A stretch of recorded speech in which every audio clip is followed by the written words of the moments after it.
They thought, we want to create a Jewish state that can also be colonialist. We want to be, muscular, kind of conquering nationalists, just like some of the European nationalists. Movements like Meir Kahane were Jewish fascism in the 1970s and 80s, and it's kind of like walking through like a hall of mirrors, to really start to look at this stuff. It's kind of really dizzying.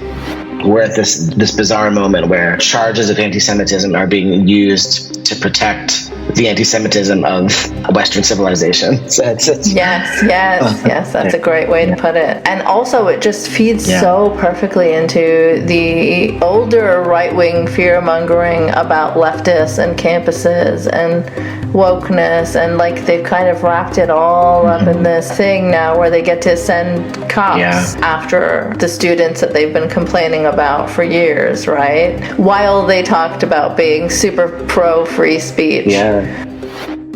Zionism was founded in many ways on like a thing they called the negation of the diaspora, where they were basically like, we're not going to be like those old shtetl Jews who couldn't fight back. And there's a lot of shame and self-loathing there that I have some compassion for. A minority community in Europe, it's easy for any minority community to adapt the harmful tropes and turn them inwards. But today it's metastasized into a really toxic discourse.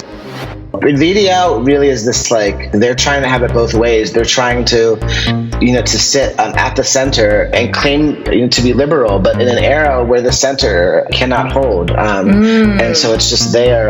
It looks very similar in a lot of ways, but Yeah, I have been particularly concerned by and frustrated with the so-called center. I mean, that's essentially what the intellectual dark web branded itself as.